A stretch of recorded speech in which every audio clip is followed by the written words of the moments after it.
The dusty pages of history contain the name of a nation whose rise and fall are no less than a thriller movie.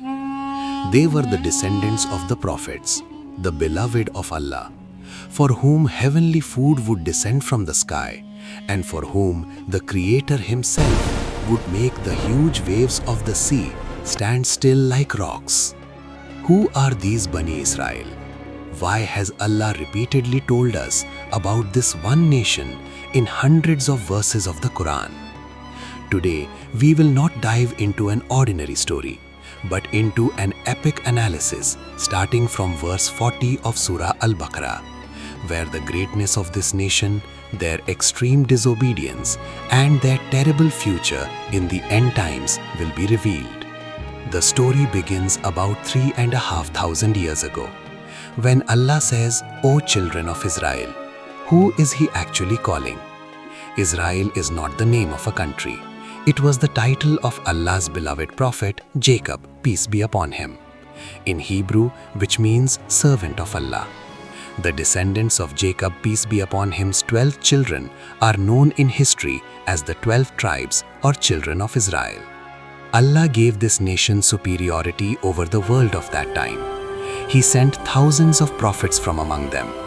In verse 47 of Surah Al-Baqarah, Allah reminds them of that golden time and says, "O children of Israel, remember my blessing that I bestowed on you, and I made you superior to the whole world of that time." But these days of superiority were not eternal. In the era after Joseph, peace be upon him, the tyrannical emperor Pharaoh seized power in Egypt. He enslaved Israel.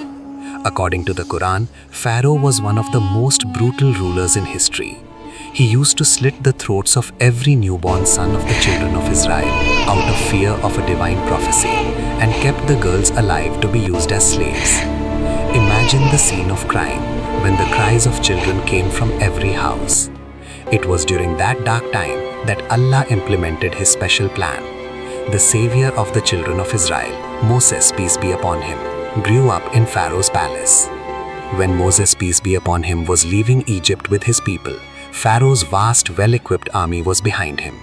In front of him was the raging Red Sea.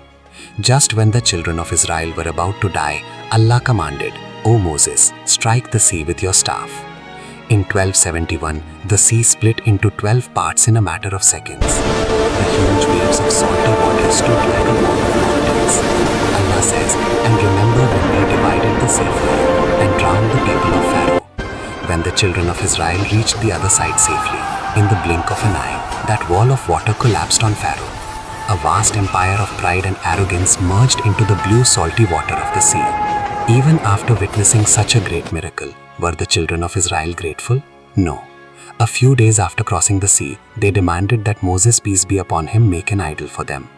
Then, when Moses, peace be upon him, went to speak to God on Mount Tur, after only 40 days, they made a golden calf and started worshipping it. When they were hungry on the hot sands of the desert, Allah sent down from the sky the heavenly food called manna and salwa. But they said ungratefully, "We are not satisfied with one food, we want vegetables and pulses."